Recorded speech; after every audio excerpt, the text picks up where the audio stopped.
Buckle up, Buttercup. Live from Gloucester, Massachusetts. Podcasting around the world. You're listening to the GloucesterCast podcast, a production of Joey Shimataro and Good Morning Gloucester Media. Kick back, relax, and enjoy the show with your host, Joey Shimataro, and his crew of merry castaways.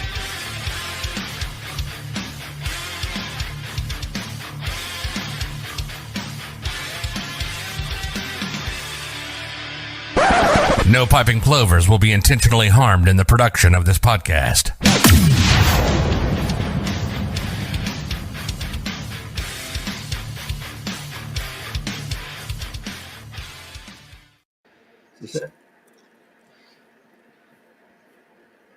Good morning, Gloucester. I'll be right with you.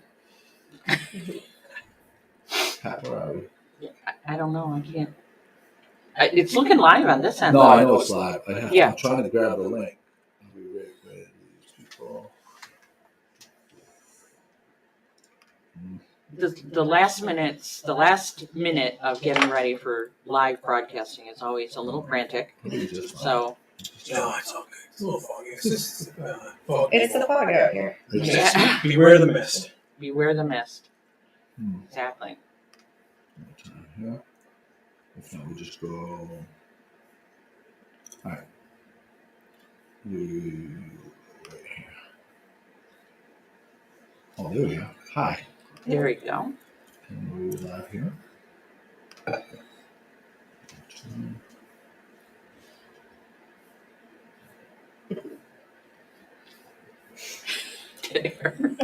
All right. Not used to that. All right, we're live. Two minutes of dead air. Everybody Sorry, loves guys. 2 minutes of dead air. I will edit that. Good morning. We are at Talise in Annisquam in Gloucester. Coldmore, Ariel and Josh. First time on the show. First time. You haven't watched it before? Yes. We have. Yeah. Yeah. Mike Coder's with us. Hello, everyone. And there's lovely Pat Dalpiaz manning the comments. Thank you, Pat. As podcast versions, we are mandated to ask you a two-part question. Okay. Two-part question is you have to picture yourself on death row. Okay. And you have to pick. The warden comes in, and the warden says, tomorrow's the day. We're going to execute you. And we'll get you a sub from any sub shop on the planet. What's the sub? And it could be a deli, it could be a restaurant. But what is the sub, and what is the name of the place you get it from? It can't be home cooked. Okay. So it has to be from an establishment. This is a tough one. That's funny, Pat. You notice this all the time. Yeah. People I either should have have it like known. this. Okay, well, I know my sub. I know your sub. But I'm somebody who can't make decisions easily. So I'm like, you get that, and I'm going to have half of that, and then I have to pick something else. Oh, that's it. So it's always. I don't know if they allow that on death row, though. I guess if we're not dying together, I'll have to come up with something else. You can go first because I know what yours is. Well, what were you going to say, mine? Italian grinder with everything. Yeah. Oil, vinegar. Extra everything. From where? Virgilius. Virgilius. Extra everything. Virgilius takes a lot. Virgilius is Stefani's, I think, are the top. Italian, was it? Italian with everything, including hots. Extra everything. Extra hots, extra. Everything they put on it, just put more. Okay. Okay. All right. So if we're splitting that, then I might need to go warm, and I don't know if I'm going to say this right for you guys, steak and cheese or Philly cheesesteak. How do you say it? We say steak and cheese. Well, Right? we say cheesesteak. Cheesesteak. All my friends in college called it a steak and cheese, and the people from Philly called it Philly cheese. I grew up with steak and cheese. Yeah. That's what I called it. And I have to go with my hometown, Harry's Pizza. And where's that? Northbridge, Mass. Northbridge. Okay. Tiny little town outside of Worcester. So here's a question for you, and I'm going to direct this to you, Josh. Sure.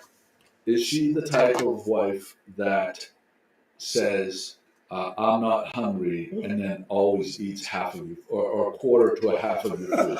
Because that's my wife. I'm not hungry, and you're like, listen to me.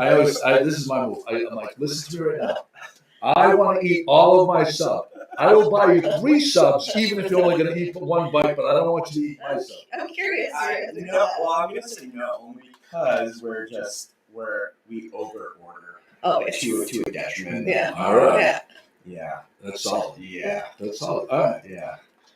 Okay, so the second part is death row meal. What meal and what establishment? And it can't be home cooked. It has to be at a place. I can come up with that. I have to go to Neptune Oyster, where I've worked for a long time in Boston, and it would be the chipotina with lobster.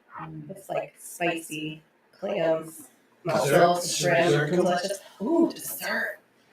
Oh, that's right, Pat. Pat, I can fix that. Right Okay. now. I just had to close out that other. Yep. All right, so anybody that had the audio, I had the Facebook was picking it up as well. So the audio should be great now. And what was yours? So I mean, I'm gonna say the same. Like Neptune is my last meal.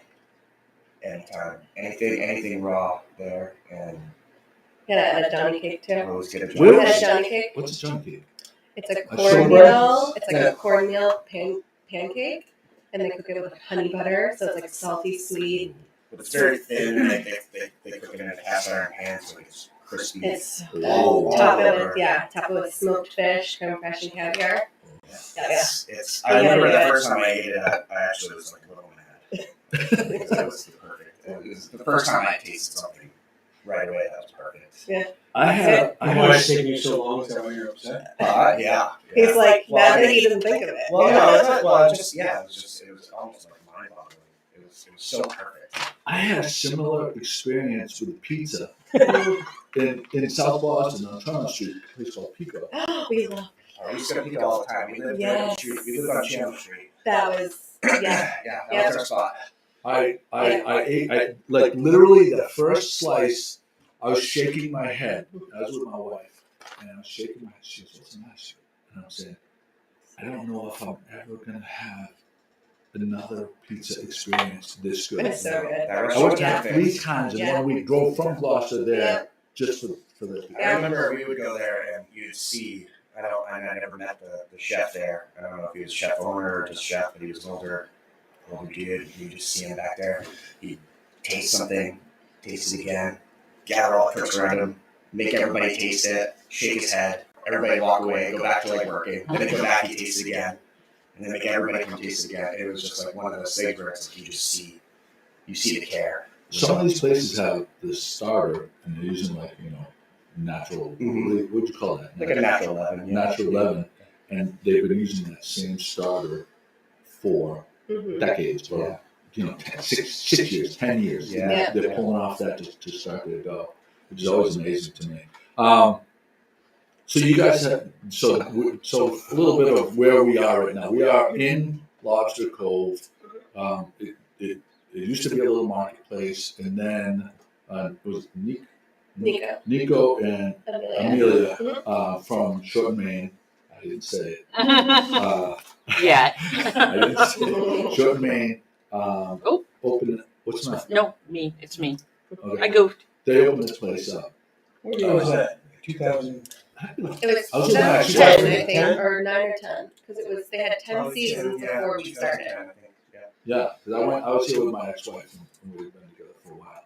So, and then how long has it been? You guys have been here? We're about to open our 3rd season. 3rd season. Yeah. So you guys, you took the reins before COVID.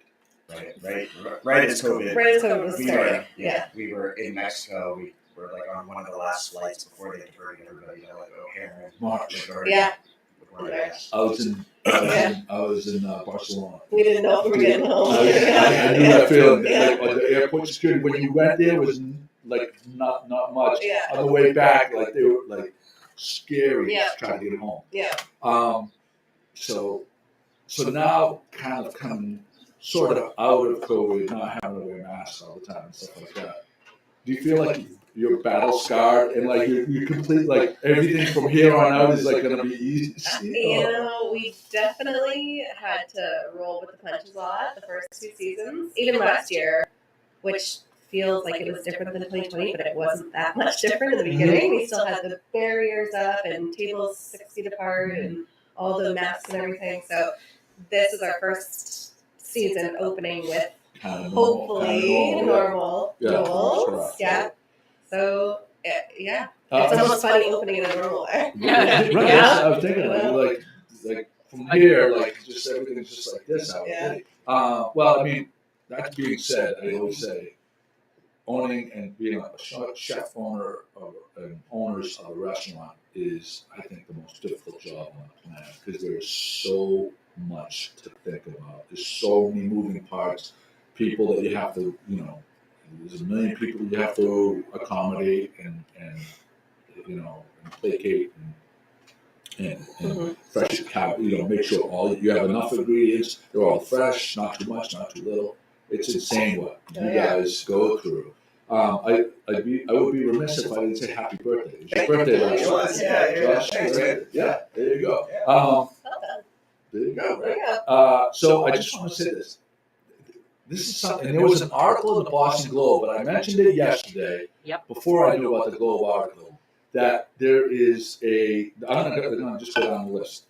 And this is what I wrote. You guys are part of the young culinary mafia that's taking over Gloucester. Neil Maver, Aaron Budak, Daniela Pasao-Villacorta, Nick Panagos at Bravo, Sushi Sang Lee, young farmers, at all these different farms. And everybody seems to know each other. I don't know where the cross section of, is it just kitchens over time, or how, there is definitely a nucleus, and it seems like you guys all kind of know each other. And did you guys all work in Boston? Is that how you all knew each other, or I mean, somewhat. I think we've all sort of crossed paths here and there, but We didn't really know them. we didn't in know Boston, anyone before. Yeah. Like Neil was at Gaslight, we were in Boston, and I think Aaron was there too. And Song was in Boston at some point, probably when we were there, but we all just kind of connected up here. I think it's You get. do you think it's because there's opportunity here? I think you just get drawn to. I mean, the service industry is a unique world, and you kind of are just family, even if you don't work together necessarily. You just people who work in restaurants and own restaurants. You just get it. You get each other. So I think it's just an instant. You just kind of find each other by visiting restaurants and that type of thing. I don't know. I sell lobsters, right? So I deal with. I'm in a lot of these kitchens, and so I know, and I'm friends with most of the chefs in town, and it just seems like in the past 6, 7, 10 years, the level of the cuisine in Gloucester has elevated fourfold, fivefold, sixfold. I mean, I don't know. And people are coming here. I mean, we have Barbara Lynch now going on Rocky Neck. I hear Lydia Shire's poking around. there's a lot of people poking around. There's a lot of people poking around, right? I mean, how's that for you guys? I mean, are you excited to be a part of it? What are some of how do you feel about being part of the Gloucester scene? I mean, I'm all for it. I have walked Main Street since we moved here, 7 years ago. Yeah. And just have seen limitless potential, from just that, just downtown alone. But we're out here now, and it's we're very fortunate to be where we are here. This Yeah. ridiculous. Yeah. But to see what the potential is in Gloucester, it's amazing. And to be here at the beginning is better. Yeah. I feel like we're in the third inning of a 9-inning ball game, and we're scratching the surface. How great it already is, and the potential is bananas. Where did you guys meet? In Boston at a restaurant. Were you working at the restaurant? Yeah. It's a little scandalous. Should we say? Yeah, whatever. It's not a secret, I guess. So he helped open Salty Pit right in Back Bay. And then I started working there probably 2 months after opening. And the rest is history. The restaurant Here we are, business. 10 years later. Yeah. We thought, we hit it pretty well. We thought we hit it for a little while, but I think it was a little obvious Why is it you're not supposed to date within the? I mean, he was a chef and I was a server, so there's definitely like lines that Shouldn't be. I mean, it's real. All right. Good to see you. Good to see you, Michael. Good to see you, Mike. Thank you. So It was more of like a recusal, honestly. It was, well, if you're serious and stuff like that. So as far as Talise goes, do you guys share duties or do you have distinct duties that are apart from his? We share a lot of things. We always kind of, go back and forth, even if it's separate. I run the front of the house, so I take care of all the, servers and schedules and hosts and reservations and all that stuff. And then obviously Josh does all the food and kitchen and back of the house staffing. But we definitely work together on menu design and how we want service to be run and all that stuff. It's definitely a good thing when the front and the back of the house kind of are able to get along and coordinate together. No, because so in a lot of places there's a push and a pull. There is. Yeah. I mean, one of the things that attracted me to her when I met her was the way that she would like interact with the table, and it was just something that was genuine. And I mean, we had a devoted following of regulars at Neptune too. I mean, when I go in and just sit there midday, there'd be people that would sit with her for 3 hours just because they had that, But that's what. Yeah, That's just a love letter. Right? Yeah. It is. Ready for that. It's a great story. It's a great story. Is it the right one? No, we should be good. Who's that? Okay. Scotty. Oh. Hey. It's Scotty. This right here. Okay. Good morning. How are you? Yes. How are you? Happy to be here. I heard this was happening today. And Josh says, hey, can you make it? I said, I don't know. I have to work, but I'll do my best. And here we are. There you Here we go. are. Okay. So, you got all clean and everything like that? Did you go home and shower before you came? No, I shower before work, like most people do, Joe. Handsome son of a bitch you are. Connor McCarthy says, pulling up on the boat and having a short rib dinner was one of the best dishes he's ever eaten. Which a couple, was it 2 summers ago, you guys had a burger and then you had that boat grub guy coming out there. Yeah. That burger was bananas. It's a good burger. It's a really good burger. So there's an inside story with, the inside story is with, Pat, I gotta close this too. Okay.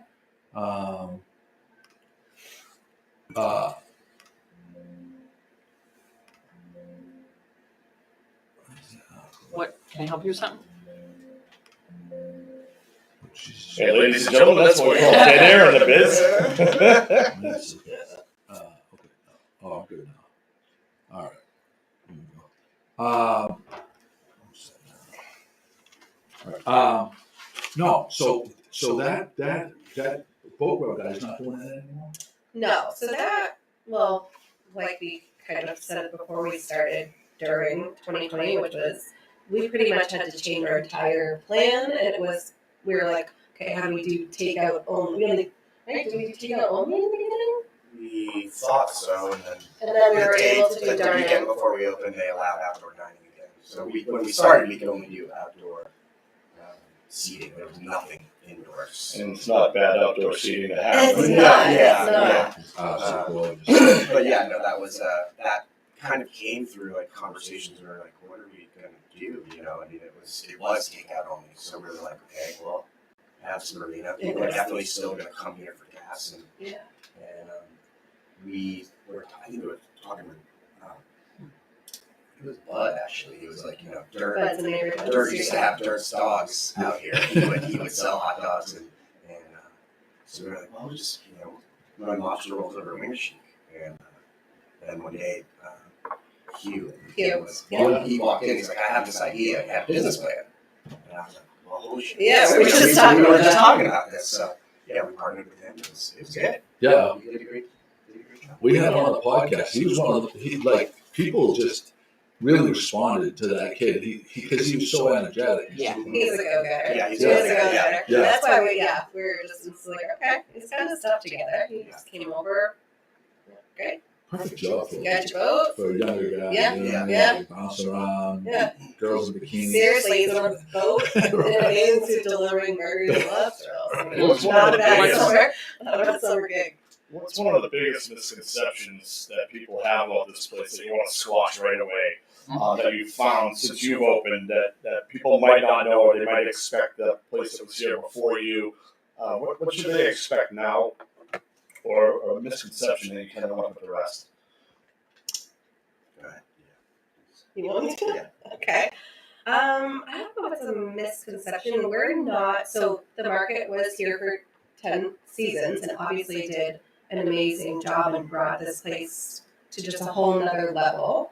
And we have a lot of similarities in the way we have a menu that changes often. It's a small menu, but it has to be in this, the way this kitchen is set up and everything. So sometimes I think people just think that we're doing what the market did, But you're which we are in certain ways, but we do want to make sure that Talise is a totally separate, Yeah. Right, totally sure. separate Yeah, no, place that's in our great answer. in our Yeah. restaurant. Absolutely. Well, you guys, so you work, we spoke earlier, and I'd like you to give a shout out to some of you work with an extensive network of local farmers. Yeah. You want to shout out a couple Sure, of them? yeah. Stacey and Alex at Iron Ox, Tucker, and Elise over at Cedar Rock. Just a whole crew. Liz Green kind of oversees at Three Sisters. Do an amazing job. Mike Raymond at First Light Farm. Noah and Sylvia at Perla. And there's countless guys that we work with for fish. How does that work? Like, do you physically go to all these places and pick out the produce, or do you trust, like, okay, this is what how does it work? Do you go back menu first backwards, or do you go ingredient is fresh and then I'm gonna create this dish based around what is abundant and super fresh at the time? Yeah, it's backwards. Exactly what the latter.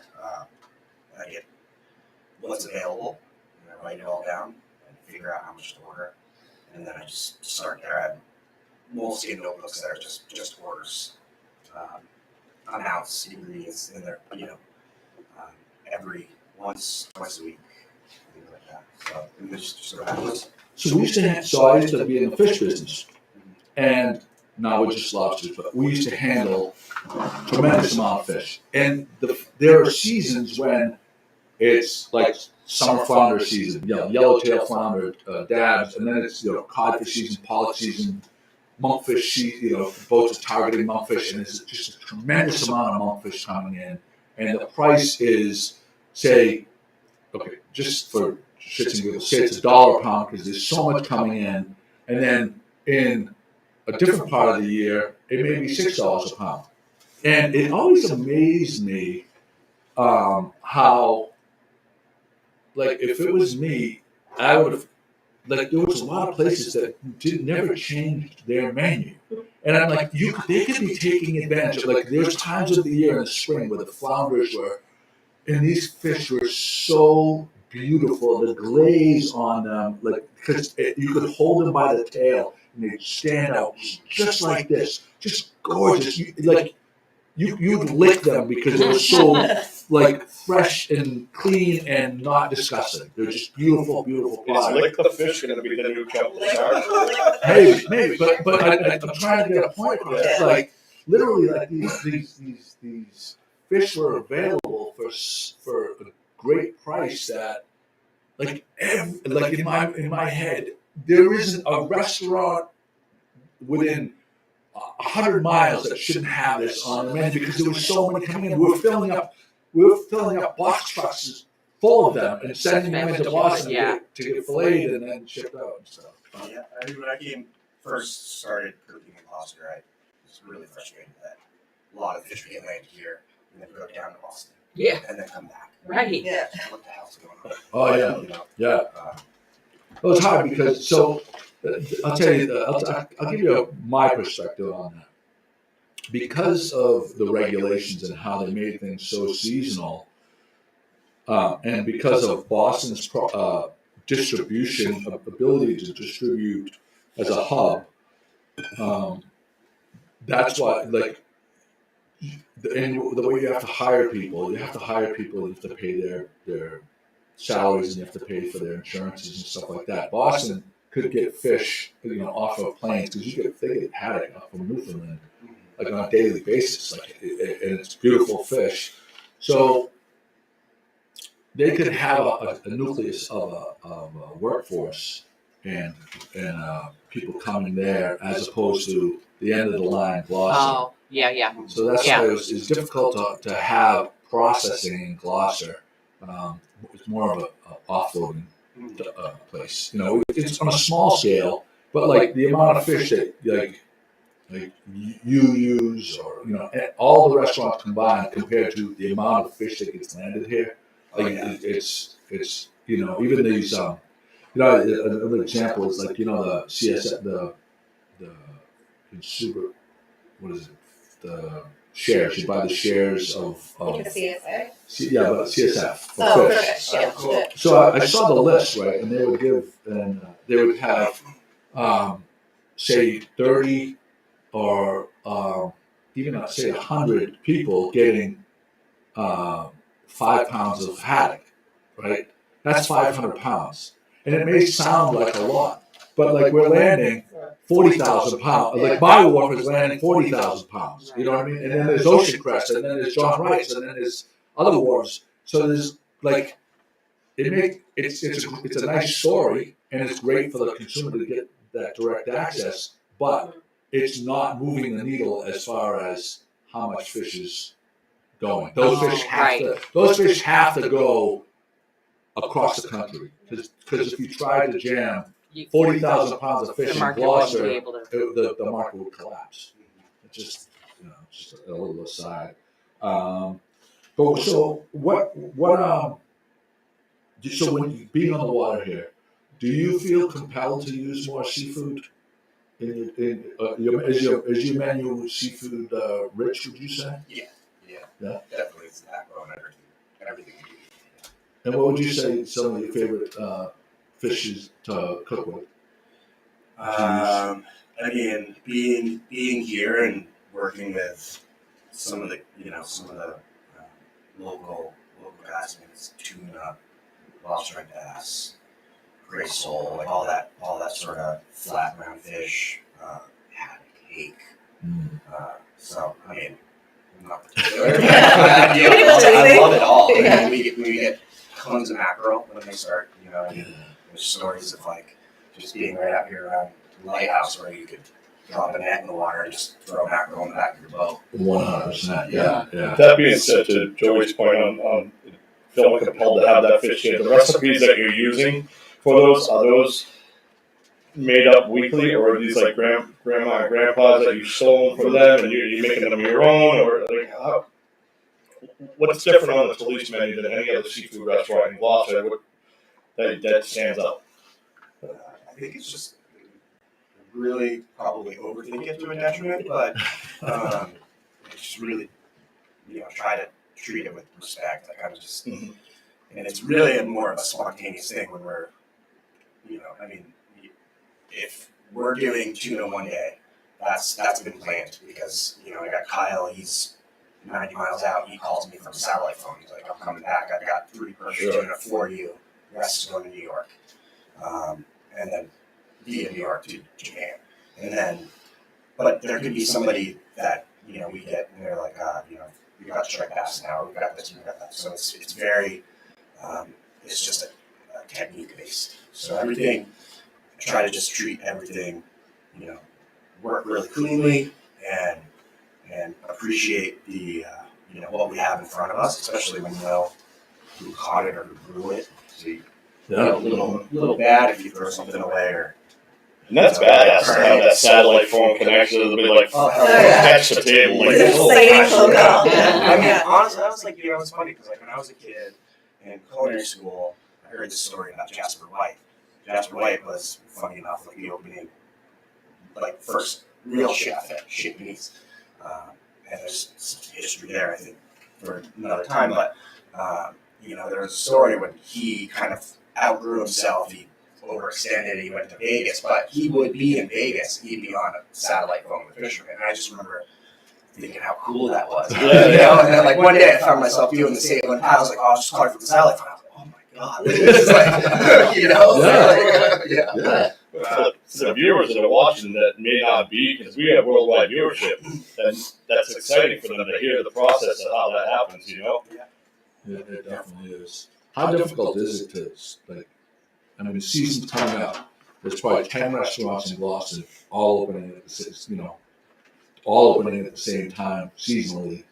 How difficult is it for you guys to staff the place?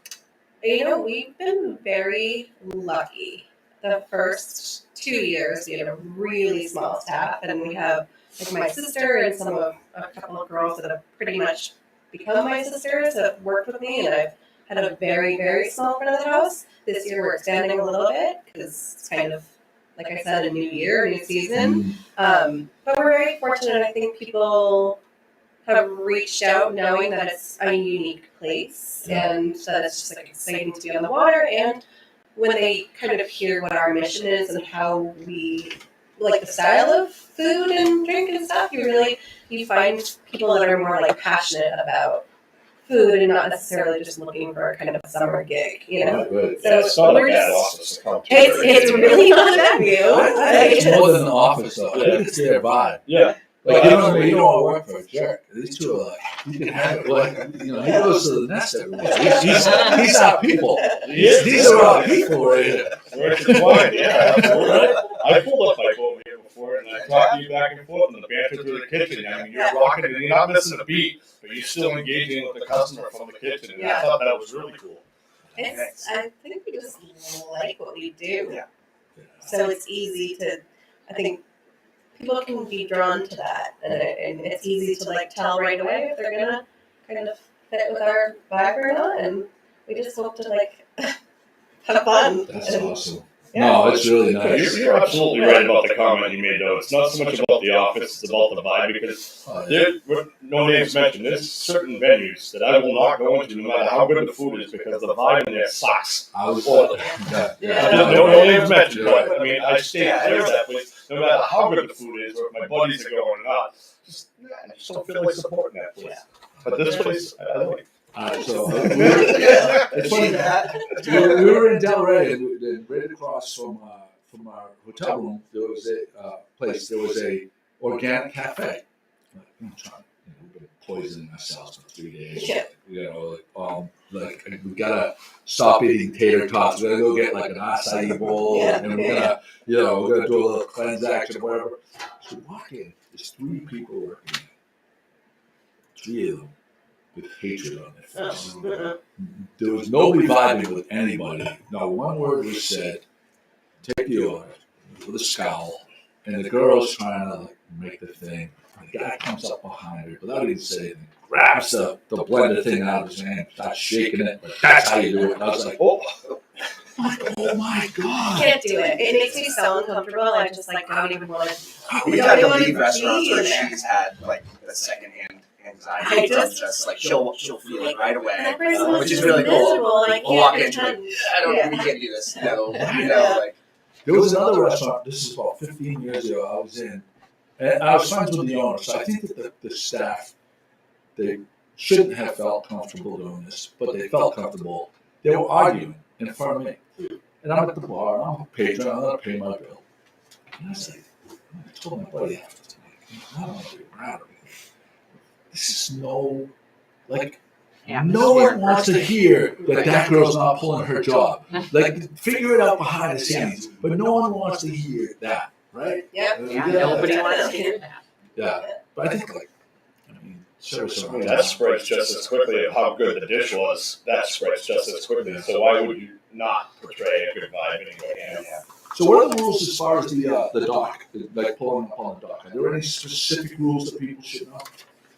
Yeah, so there's a yellow painted one along the outside of the dock there. So I don't know when are they starting to gap? I don't really know. Probably mid-May usually. or Memorial Day weekend. They open the gap dock. So the yellow painted line is public docking space, so you can You can pull up there pull and have up. dinner. Yep.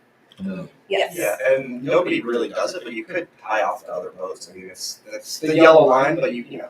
Yeah, if you're friendly with it, well, you know, I could understand, like, if I had a ridiculous boat, I wouldn't want some guy with No, didn't right. know what he was doing. Yeah. But like, yeah, Yeah, I've there's had- generally somebody down there. Yeah. Like one of the tenants. If I Dock guess, monitor if or somebody's something. not down there, I've had people who have a reservation pull up and they're like, oh, I can't find a spot to dock, and I usually know I see people walk up, I know whose boat's there, and I'll go up and do you mind if that? I'm gonna say this Yeah. for the people that are pulling up here. When a guy grabs your lines, give him a 5 spot. The dock guy, always take care of the dock guy. It's gonna come back to you in spades. The guy's gonna take care of They it. remember this. They do. It's just a lot of people don't do it, and it's just like That's good advice. it's $5. I'm not a boater, but I wouldn't have known that. Well, here comes Short Arms over here. He's not getting in. Right. Joey over Sorry, here Joey. getting Finsky. Yeah. Always, it's automatic. Just 5. Just give them 5, and they're gonna take care of it. It's just it These should kids be are like college kids sometimes too. When you're supporting They their are. education, they're working hard for the summer. They don't want to work because they're looking at Wake Sheep Beach. They want to be over there, You're looking at it. Yeah. right? You're looking at it. You're literally watching everybody else have fun. So that $5 goes a long way. That was me at the dock when I was a teenager. Yeah. I kept joking, like shoveling stinky bait, like herring, like rotten herring for lobster bait, and I see, you know, girls in bikini, one guy with like 4 girls going by, you know, The in guy with the bikinis, with the boat. And One day that'll be me. One day. my dad's just like, get to work. You know, I remember like the day I graduated from college, and it was determined that we were going to go down the wharf. The day after I graduated, I had my boots on the front steps, and a note said, "I'll see you at the dock at 5." There was no trip around Europe. There was no road trip with your buddies, like summer on the beach. I never had a summer on the beach. But it's funny that sticks with you. See you at the dock at 5. I do not want my daughters. I do not want my daughters to do that. I want my daughters to. Actually one of them. That's a goal. When she graduates from college, she's got to take the summer Euro rail. Oh, life experience. That's how my mother met my father, you know. Really? My mother went on spring break to Europe, actually specifically to Germany, and my dad got stationed there after Vietnam. And so my grandfather said, "I'll buy you a car, or you can go to Europe with your sister." She says, "I'm going to Europe with my sister." That's awesome. There you go. They met at a house party, and here I am. There you So go. I don't ask questions, but that's how they met. Though. She didn't want the car. She went over and met in Germany. I want to do one thing quickly because we didn't show. I'm going to share some of the pictures first. I'll let you guys speak to these photos. Well, Joey's pulling up a photo. Let's talk about music for a second. Hold on a second. Oh, I thought it was going to take a moment. I'm sorry. No, we're good. So right here, that's the outdoor deck. But like right now, Oh, yeah. It doesn't look It's real not pretty right very now, pretty. but Pat. All right. So then we go to here. This is so if you have bad weather, what do you have a certain kind of rule where you'll see people out there or not during the summer? That is every once in a while there's a little drip here and there that comes down, but that's pretty tight out there. So those things. still, yeah, So okay. still fully sound. Live in the sunshine, swim in the sea, drink the wild airs. You got it? Salubrity. She knows. There you go. What's salubrity? It's like, do you know? it's like what fills you up. Yeah, it's like for one's well-being. Nice. Is that a Grateful Dead lyric? R.W. Emerson. With Okay, all right. Yeah. Could be. R.W. Yeah. North Shore guy. There's the outside deck. And I'll tell you something. Right here, this space that you're looking at right now in the summer is it's magic. It is magic. So those tables are new this year. We had those picnic tables that are now on the outside deck. Yeah. Those picnic tables used to be out back here. But we switched and we're using these tables, chairs with backs, which people always ask for. Very So nice. new marble tables with chairs now. Very cool. Switching it up a little bit. And here's inside. And you guys been working on the decor. You did a little painting. You doing some freshening up. Yeah, we've got a lot of freshening up to do. We just started because the weather has been so cold. And what are you looking at for opening day? May 11th. May 11th. Wednesday, May 11th. All right. Pat, we're going to go to our this. So we this morning I got in my feed Cape Ann Animal Aid's Dog of the Week. That is for and his name is oddly enough the same as McCarthy's dog, Bo. This dog is up for adoption, and it is the cutest little dog. Oh, I should read some of the notes here.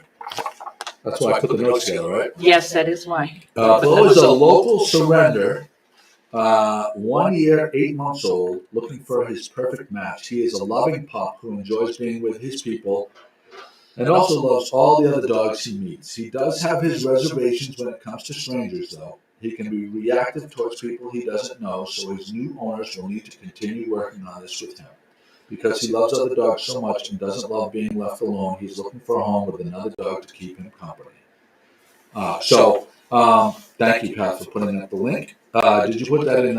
It's in the notes, What a cute dog. or in the comment section, you should say. See, I don't see it. In It's up higher. I had it preloaded. Can you redo it? I had it preloaded. Yes, I will. Yes, because that's what we're talking now, so people will see it. Mhm. So we'll put a link where you can go to adopt this pup. We're going to do this as a weekly feature. I think it's important. Cape Ann Animal Aid does really important things, and they're a no-kill shelter. Did you know that? I did not know that, but I love that. Yeah, they're a no-kill shelter. Which, Yeah. I mean, a lot of places aren't, which is. You know something interesting Look at that about dog. So cute. Yeah, with you posting this right now, I've noticed that they've gotten creative lately on how to get their pups adopted into homes. One time I went to get some seafood at a local place here, and they had pups there. So it's high traffic areas. Happy Valley at Christmas time. We almost walked out with a puppy at Happy Valley. Oh, yeah, they did have. I I mean, saw they're that. very Yeah. much. Oh, really? Yeah, there's new tactics and they're great tactics to get these. Smart. Yeah, yeah. If Great I job, had guys. any Great job. time. Right. No, I just. Yeah, you got to be careful with. Yeah, Two kids are enough. I So can't do I that. had this dog. We had this dog thing about a month ago now, 2 weeks ago. The GloucesterCast dog thing, and there was 159 dogs entered, and we narrowed it down to one dog. Wow. Through voting, there was March Madness brackets, Okay. so I had to edit 159 photos as I was going through it, and I'm not a dog person. Yeah. But about halfway through editing all these cute dog photos, I started to have a little remorse that I never got a dog for my children when they were younger. Now, like, I want to travel, and it would be unfair for me to get a dog. But back then, I felt like I should have got a dog. Did you guys have dogs? I understand that. I'm not really a dog person. No, I'm newly, just because my kids and Josh wants one so bad. Mm. But I'm Oh, let me like tell you a getting story like- someday about that Oh. Okay, let's hear it. situation. Let's Oh, hear it. no, not No. for today. Camera Not for two. today. Camera two. No, I don't think. No, I'm not prepared. But our kids also wanted a dog, and there was a lot of begging, and was clearly not a dog person, and we didn't know what we were doing. But we went to the animal shelter and we brought home this big, because I wanted a bigger dog, not a kitten. I wanted a dog, and it was a big, almost like a Rottie, and an adult. And he was a handful. We didn't know what we were doing. We didn't know anything about training. We didn't know anything. So he's there, and we got him out on the deck, out on the porch, rather, the enclosed porch, while we have to go do something down at school. It was homecoming. And we get a call from the animal control officer. Your dog's running loose. He had leaped through the screen of the enclosed deck and went on the run while we were gone. And I was like, and that was the first phone call we got. How old were the kids at this point? Well, the kids were, I'm going to say, somewhere like 8 and 10. Maybe 6 and 8, something in that range. See, that's the perfect age for kids to get a dog around. They need So to then- be able to walk the dog. Right. So then the dog started to nip at people, and I at that point I'm Did you put it like, down? no. You're supposed to We put it sent down. him to a farm in Johnson City. He's living on a yeah, farm. put it down. Kind of far. Put it down. Yeah, no, Does- no, that, wait. I hope neither of the kids are Pat sent listening. it to the farm. The farm. Sent it to the farm. Yeah. The dog went to That's what they always the say. dog went. Sent it Yeah, to we the did take farm. it back, and the lady at the desk, she was so mean about it, and we were devastated. But she was like, and I get that they don't want the dogs back, and they thought that we hadn't thought through what we were doing, which was true. But we had to take him back. So did you have an We agreement? haven't had another dog since. Did you have an agreement with the kids that they were supposed to take care of it? Yeah. Did they hold up their end of the There's bargain? no way that the kids could have walked that dog. That dog was walking. They were not. So you really couldn't didn't, control you the really dog didn't themselves. think it through then. It's on you. Really didn't think it. Yeah. And I love that you're taking ownership of this. No. Yes, it was on us. We did a stupid thing. But it is something that people should know. I mean, you have to pair your Yes. it's almost like Right, but personality, family. You want to make the with kids that happy, dog, yeah. So you're trying to appease them. And I'm like, well, if I'm gonna have a dog, it should be. I don't want a little bitty thing. I want a decent sized dog, And right now, I wish I could remember. His name's escaping my brain. It's gonna come right Well, back in just a like- minute, Dead dog. but he's on a farm in Johnson Gigi. City, kids. My They know. cat's, His name's my David. cat's name is DC. And it's Dead Cat because for years I said there's no way we're gonna have a cat, and my wife one time said, well, if I bring a cat home, there's no way you're gonna have to accept the cat. Says, then it'll be a dead cat. And then COVID happened, and I felt guilty that the kids were like missing school, missing their friends. I'm like, for my daughter's birthday, I got the cat, and only they had to sign a contract that they would do the litter box. And take care of all that stuff. And the other stipulation was that we named it Dead Cat. Is it actually Dead Cat? But it's alive, but it's Dead Cat. DC. DC. Yeah, I like it. I like it. What you really had to say about the contract was he was not cleaning the litter box Yes. at all. Well, that's No, we have it on video. Yeah, And I said, yeah. I am not cleaning. The camera's on each of their faces. You acknowledge that I will not be cleaning the kid off. That's how I would do it. You got it? Bring it up. And video, no, you have to videotape it because my wife just a couple months ago said, we clean the litter. I'm like, absolutely not. Video. Nip it in the butt. Nope, I will not clean the litter. The dog's name was Hogan. Jim is chiming in to remind me his name was Hogan. I think he came with his name. Hey, Jimmy. Can you ask him if he has any remorse about putting the dog down in Johnson City? Did he look back when he drove away? Did you get a t-shirt while he was there? He'll chime in here in a minute. Yeah, I know. It was we did a dumb thing, but I absolutely respect that you own it. Yeah. I respect Heart's in the that. right place. There's a lot of people But that that's would put went to somewhere else. the epilogue is that much later, our son Ryan he came home from college and he sat down on the couch, very serious, and said, "Mom, Dad, I have something I have to tell you." And I'm like, "Shh." I thought she was pregnant. Yeah, I thought someone was pregnant, and he goes, "I got a dog." I'm like, "Phew!" Oh, right. What a relief. Which was, It was either going to be a classic- tattoo or pregnancy or. Yeah, there was another one of those with a tattoo too. But so with his dog, it's given me an appreciation for dogs. I'm glad I don't have to take care of her 24/7, but I do not. Well, hate you do dogs. have to run back to New York every time he wants to go on Now a and trip. again, and that's okay. It's like, yes, sometimes we have to watch the dog, and it's okay. I'm okay with that. Make a vacation out of it. Yeah. It's a vacation. Paul Ryan O'Brien just shared it. Thank you, Paul Ryan. Are we should do having little a prize run today? I don't know. I'm gonna figure Yeah, something okay, out all right. on the fly here. I didn't, All I right. didn't think of that like an idiot. Lynch Channels with us, Denise Pascucci, Paul Ryan O'Brien, Neil Overberg, hey, Scotty from here, Colin McCarthy, Sang, Sushi Sang Lake, hi Sushi Sang, Joe Higgins, Andy Rochon. Okay, there we I'm going go. to blanket this one and say hi to all the So from and Jim, our daughter is visiting, and apparently they're listening at home. Which I kind of forgot about. He says Amy was yelling at the screen, and he says, "I thought it was a farm." Pat told me it was a farm he was going to. No, it wasn't a farm. Just a type of. Yeah, this is a dirt farm. Yeah. Jesus. Show me. I have a good story. A friend of mine had a couple of dogs, but he had young kids at the time, and they had to put down a dog they had for at least 14 or 15 years. And the kids were young, but I think they were both at that time under 5. And they brought it to the vet to put it down. And Sean, my buddy Sean, was in there, and he came out, and his wife and the kids were in the waiting room, and I said, "You guys can go and say goodbye to the dog now." So they assumed that the dog was lying there and was dead, and they were saying goodbye to it. But he had only given him like a shot to sort of calm him down. So then the kids are crying, and they're like hugging the dog, and the dog wakes up. Oh my gosh!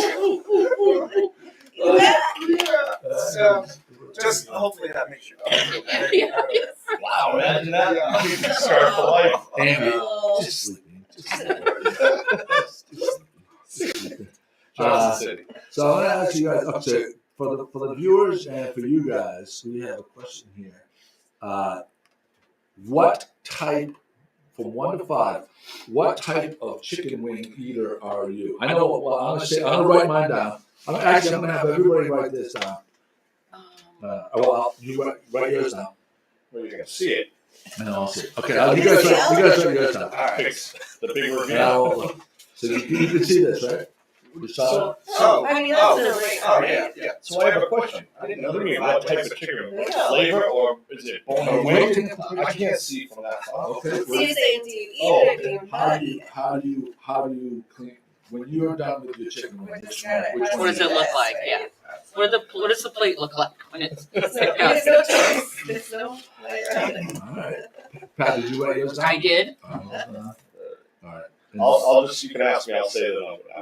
Okay, we have people chiming in. Brenda Grimes Davis says she's a 4. Okay. Good for you, Brenda. Paula says she's a 3. Interesting. And so I'm a 5. You're a 5? I'm a 5. Are you a I 5? try to get the most out of that wing. Yeah. Are you both a 5? I'm a 5. And Now I'm hesitating. I'm gonna say I'm more of a 4. I tried to go for 5, but I'm a 4 as well because there's that little like niblet of the chewy piece up at the top, the little ball I at do the it top. every time, but I do it. But see, the thing I about always that, want though. that to be an extra like crunchy piece, and it's not. No. The thing Yeah, about that, though, right. it depends on the Every quality. time. Depends on the quality of the wing. Because if it's a better wing, you get more out of that top Yeah. than having a grip. That's true. No, but there's a little ball, and it's like that. No, I know what you're thinking because there is a nugget of meat at the Yes. top, but that's not what Lynn we're says talking. We're she's a talking 3. about that. Annie says she's It's a like 4. it's like cartilage. Yeah. It's like that little And I'm with Josh on that one. It's like I try not to do it, but I do it every time. Yeah. It's like, how You much can I want get it off to of that? be. Yeah. You want it to be. And, okay, so the next part of the question is: do you eat all the way around it, or do you put it all in your mouth and kind of go like that? I don't put any of the whole. Ew, no. Some no. people do. I would know they say do. if- Usually those are the 5s. Yeah. Those It are depends the on how 5s. it's cooked, though. Yeah. So if, I haven't made chicken wings in many years, but, we used to like confit them in chicken fat and duck fat first, like cook them really slow, so they're basically like a braised chicken wing, then fry it. Then you can put that whole thing in your mouth and it just comes off. But if you just fry it That's from different raw, it's than- really hard to do. So Whatever the situation calls for. whatever, yeah. Well, this video is dedicated to how to properly not the drumstick, but the wing, the actual wing. You know how it says the 2 bones. Yeah. I've seen. Break it? No, they'll push it down, and like the meat separates from the 2 little bones, and then they do put it all the way in their mouth. And it I comes agree out with clean. that. So, But this video, not the YouTube drumstick, but the actual wing, that's like a all the way out. The drumstick is a little harder to do. It's interesting because there's whole videos dedicated to proper chicken wing eating. Well, I'm glad we have it solved with our listeners now. What's that? Just the discussion's out there now. yeah. So I was just Seeing having the this light of day. conversation with Song the other night, and he was telling me in Korea, there's just restaurants that are just chicken wing joints, and it's such a thing, and it's been perfected, and he has very high standards when it comes to chicken wings, so it's pretty cool. So There we go. So there's snubbers going on. Yes. There's like a wine snub. There's a chicken wing snub. I go high. I do them on my Weber, and I do like a chimney and a half of coals. Get them as red as I can. Put them. I use if I don't have a vortex, device to concentrate the thing. I put them all the way to the coals, all the way to the left. A piece of tinfoil on the charcoal grate, and then replace the regular grate. I pat the chicken wings dry, put my rub on them, and then put them on. Cover it 40 minutes, vents wide open. As hot a heat as I can because I want crispy skin. I tend to get crispy skin and put juicy chicken wings. That's my. Sounds awesome. Do you get the ones with hair on them, or do you get hairless ones? Because that's another big issue. Because I had there's a reason for this. I went to lunch. We ordered wings. Guy loves wings. Didn't touch the wings. Says why? Like this. And I said, what do you mean? No, they look great. I said, I've had one. He goes, hair. And it's not like somebody's hair. It's the little hairs on the wings. Yeah. I don't think I've ever noticed that. Thank you for bringing that to my mind. Maybe that's like some organic farm or something. I don't know. Hippie wing? I don't know. So there's that, which is nice. Now I know what I'm having for lunch. So You've never seen that? No, I kind of know what you're talking about. It's like the bumps. It's almost like the little. Yeah, like the little bumps bumpies. on it. Yeah. It's like they didn't shave their legs. So our friend, where is this picture, Pat? Okay, our friend Nicole Schraft is leaving to go to Lake Powell with exactly. Where's right here? Nicole Schraft. She's renting this particular boat. It's a 59-foot houseboat in Lake Powell for April vacation. The people that are going, her mom, and her sister, with her two sons aged 12 and 14. None of the adults have ever been responsible for running a boat, but the 12 and 14-year-olds have run skiffs. I think of a skiff that's 17 feet or smaller. None of the adults have run a boat at all, never mind a 20-footer, and she's renting a 59-foot houseboat. What could possibly go wrong? It sounds like a Griswold family vacation to me. Antics all down. What could possibly go And wrong? just to solidify, yes, Nicole, we want daily updates. Yes. What I'm saying is, and Nicole has promised us to give us footage and she writes. Nicole's a really great writer. It's one of her big time strengths on the blog. She will write tremendous stories about the antics that happen. So this is my text message with her. I go because I had asked her, has anyone had any boating experience? Did the Sea Cadet program, and both of my boys are able to run skiffs. My sister, mom, and I have been on a ton of boats, but have never been responsible for actually running them. Again, who's throwing the lines? What could possibly go wrong? Now the question, Joey, is: would you be responsible for anything over 20 feet, like 30 feet? Would you feel comfortable? I've owned. I don't want to act like I've only owned boats for the last 4 years. I've been on the water, owned a lobster company. I've been on a dock since I was 9 years old. I've spent ungodly number of hours on it, but I've only actually owned a boat for the last 4 years. My wife and I would not take that responsibility. Oh, yeah. I should not. Maybe it's just no. docked sitting there for a week. I would not be able to enjoy myself. I've rented, Yes, McCarthy and I have rented like 21-foot boats. Actually, when we were in St. John, we rented a 21-foot Oh, yeah, Zodiac and stuff like that. What you have to, I don't know if she understands this. When you take that boat, what you have to sign away for waivers and like liability. How are they even allowed to do that if they don't have? There must be some system in place, right? No, Right. It's not Massachusetts. I guarantee you, like they are on the hook for every part of every like potential damage, and it could be But your fans are awaiting the stories, Nicole. So, yes, for the sake of the blog, I'm thrilled that she's doing this. Let me put something into perspective. Jet ski rentals, when you go on vacation, you take these jet skis. If there's a scratch and a crack, it's $150 to $200 per inch to fix is what the cost is. So if you're going to dock a 59-foot boat, never done this before on a boat that big, it makes you a little nervous how much money you're going to have to shell out. I mean, definitely get the insurance policy. I would say hire Yeah, there you go. Hire the captain. Yeah, Nicole, don't worry about it. You got it, girl. You got it, Nicole. Perfect plan. I had to recoup funds from a jet ski accident when we were kids. How do you do it? I said, whatever, my buddy ran the jet ski thing. It's like $150 per inch. They had to call his parents out and recoup those funds, or they were not going to let him leave the country. Oh, man. But that's interesting that boat's that big. Good luck, Nicole. It sounds like a fun vacation, though. What could possibly go? So just as wrapping up right now, because we're right at an hour, what social media sites would you like to send people to? Your Facebook page, your Instagram page, or a website? Website and Instagram are the two that we mostly do, but our Instagram and Facebook are connected. So website is TaliseRestaurant.com. Instagram is just at Talise Restaurant. Yeah. And you keep it. You guys are pretty well. I mean, it's off season. You're not even open, and you guys are updated.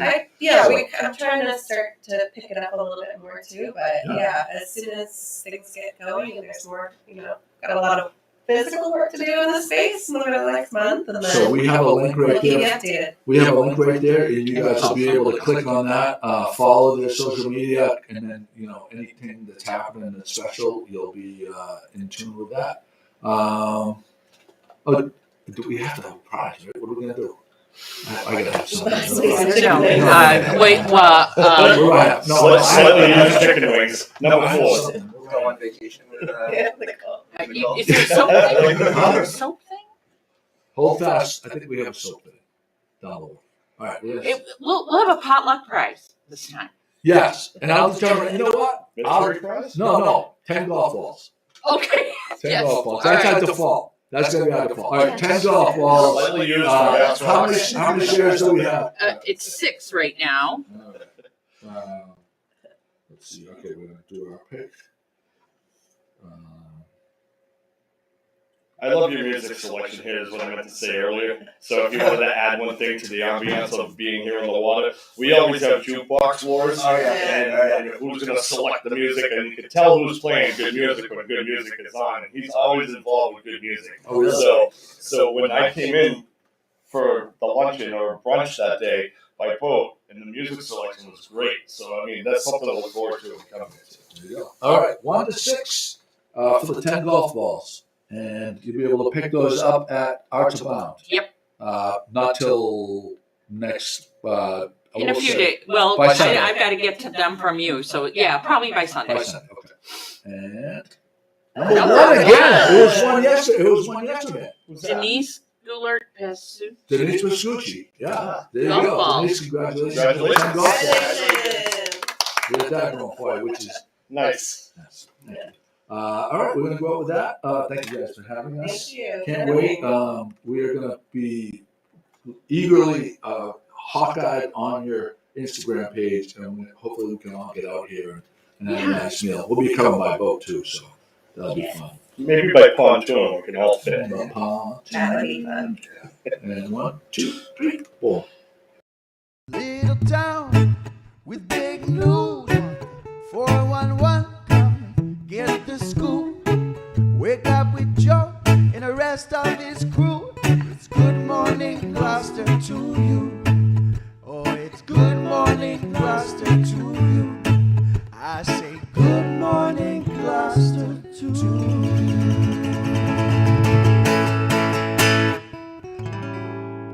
Good morning, Gloucester, from over the bridge. OTB.